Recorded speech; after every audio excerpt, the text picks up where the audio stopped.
Believers ചർച്ചിന് പുതിയ അധ്യക്ഷൻ Samuel Mar തിയോഫിലസിനെയാണ് believers ചർച്ചിന്റെ പുതിയ അധ്യക്ഷനായി തെരഞ്ഞെടുത്തത്. തിരുവല്ലയിലെ സഭാ ആസ്ഥാനത്ത് ചേർന്ന സിനഡിലായിരുന്നു തെരഞ്ഞെടുപ്പ്. സ്ഥാനാരോഹണം ജൂൺ 22-ന് നടക്കും. ചെന്നൈ ഭദ്രസാധിപനായിരുന്ന ഡോക്ടർ സാമുവൽ മോർ തിയോഫിലസ് ആണ് സഭയുടെ പുതിയ അധ്യക്ഷൻ.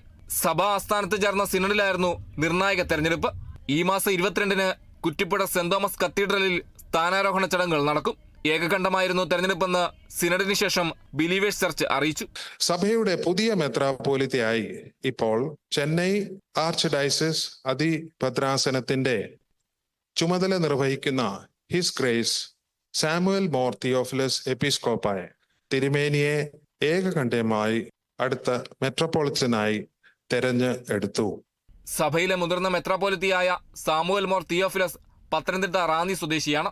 സിനഡ് സെക്രട്ടറിയായി ജോഷുവ മാർ ബർണബാസ് എപ്പിസ്കോപ്പയും തെരഞ്ഞെടുക്കപ്പെട്ടു. വിവിധ ഭദ്രാസനങ്ങളിലെ ബിഷപ്പുമാർ നേരിട്ടും ഓൺലൈനായും സിനഡിൽ പങ്കെടുത്തു.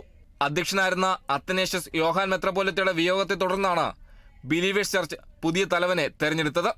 Kerala vision news, Pathanamthitta.